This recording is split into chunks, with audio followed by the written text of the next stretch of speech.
तर नमस्कार मित्रांनो, आज आपण गोष्ट ऐकणार आहोत एका सश्याची आणि त्याच्या मित्रांची.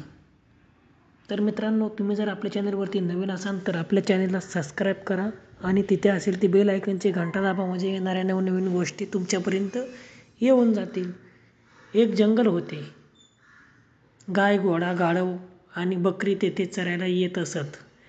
त्या चौघांमध्ये मैत्री झाली. ते तेथे चरायला जात असत. तेथे एक झाडाखाली सश्याचे बीळ होते. एक दिवस सश्याने त्या चौघांना एकत्र फिरताना पाहिले. त्यांची मैत्री पाहिली आणि त्याला वाटले आपणही त्यांच्याशी मैत्री करावी. ससा त्यांच्यापाशी गेला व म्हणाला, तुम्ही चौघे जसे मित्र आहात तसे मलाही तुमचा मित्र करून घ्या. त्यांनी सर्वांनी या गोष्टीला मान्यता दिली व त्याला मित्र करून घेतले. सश्याला मोठा आनंद झाला. ससा पण त्यांच्याबरोबर फिरू लागला. एके दिवशी ससा त्यांच्याजवळ बसला होता. अचानक शिकारी कुत्रे जवळ आल्याची त्यांना सर्वांना जाणीव झाली. ससा गायीला म्हणाला, तू मला तुझ्या पाठीवर बसव. जेव्हा शिकारी कुत्रे जवळ येतील त्यांना तू तुझ्या शिंगाने मारून पळवून लाव. गायी म्हणाली, आता तर माझ्या घरी परतण्याची वेळ झाली आहे.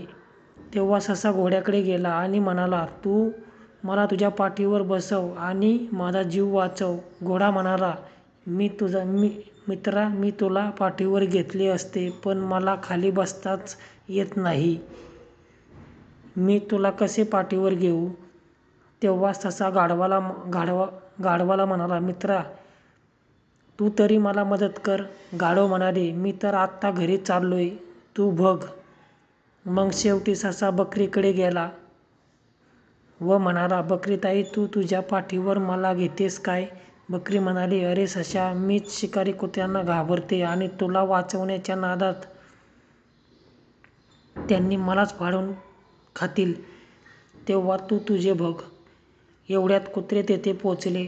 ससा जीवाचे आकांत करून पळाला आणि एका झाडाच्या पाठीमागे जाऊन लपला. कुत्रे निघून गेले आणि ससा मरणापासून वाचला. त्याने मनात विचार केला, असे बरेच मित्र असण्यापेक्षा मित्र नसलेले बरे. या गोष्टीचं तात्पर्य मित्रांनो असं आहे की मित्रांची खरी ओळख संकटात होते. आपले म्हणणारे संकटात सोडून जातात, याचा अनुभव नेहमी येतोच. तर मित्रांनो, गोष्ट संपली. अशाच नवनवीन गोष्टी जर तुम्हाला ऐकायच्या असतील तर आपल्या चॅनलला सबस्क्राईब करा आणि तिथे असेल ती बेल आयकॉनची घंटा दाबा, म्हणजे येणाऱ्या नवनवीन गोष्टी तुमच्यापर्यंत येऊन जातील.